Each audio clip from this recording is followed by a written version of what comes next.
Hey guys, oscillating multi-tools have quickly become a go-to tool for us on the job site, whether you're a carpenter, remodeler, or in the construction field in general. We all know that an oscillating tool works from a side-to-side movement and typically somewhere around 20,000 strokes per minute. But did you know that the angle of the blade and the oscillation of the blade is angled at 3.2 degrees? And that's done to optimize cutting and reduce vibration? I didn't know that until recently.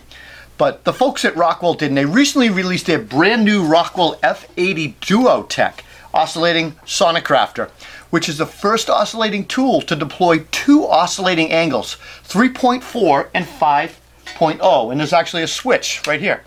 So the option of dual oscillation angles enables you to work harder and run faster, and supposedly it will give more power, it'll run faster, better than the Sonicrafter RK5121K. So why dual angles? Well, Rockwell determined that increasing the oscillation angle from 3.2 to 3.5 and also 5.0 would increase the tool's cutting efficiency.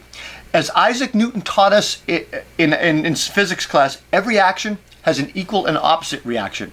And this brief physics lesson in the real world means that when you increase the blade angle, you're going to have to deal with more movement and unwanted vibration. So to combat that, Rockwell actually employed a counterweight inside the tool to offset that movement, providing you, the user, a smoother, more efficient cut.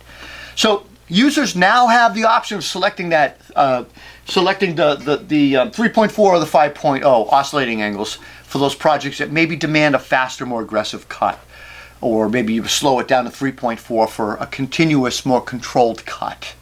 So let's talk a little bit about the weight and balance of the tool. It's well balanced. It's actually got a nice grip. It reminds me a little bit of the Bosch. It's 3.3 pounds. It's not heavy. Narrow, sleek body, fairly durable. It's got an all-metal front here on the top of the tool, and a tool, they call it a tool-free blade change lever, accessory lever. I'm a really big fan of their 10-foot cord. Longer the cord, the better on corded tools. It's got a variable speed setting from 10,000 to 19,000 oscillations right here on the top of the tool. And pretty much use your thumb to make that adjustment. The F80 Duotech has a 35-pound cutting load, which means you can push into your cut up to 35 pounds, and it will allow you to kind of be a little more aggressive with your cutting. The tool's vibration feels normal, so I did not notice any extra vibration, especially when in the different settings here.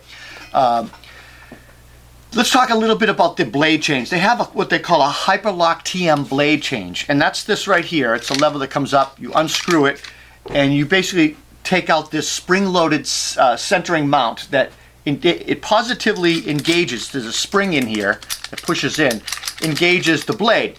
And the whole point of that, it gives up to almost a ton of clamping pressure, and it holds on to the Sonicrafter blades really well. However, when I tried them on some Bosch blades, the points that are in the tool here did not line up a lock with the Bosch blades, so there was some slop and there was some moving around.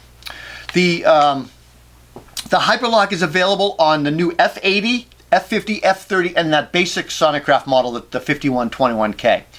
It's also featured on the Sonicrafter, the 2863 model as well. So let's talk about room for improvement.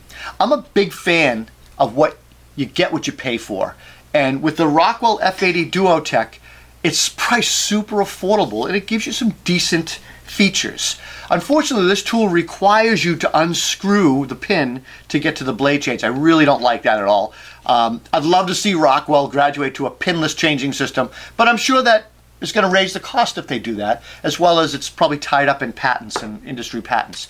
There's a lot of plastic on the tool, especially this lever. It's pretty durable plastic, but I'm curious that if it would survive a drop onto concrete or off of a ladder or something like that. So be careful of that. It comes with a box, kind of a plastic box, thin plastic. I found it annoying that the whole lid comes off, and I'd love to see Rockwell come out with a continuous hinge and maybe beef up the molding a little bit.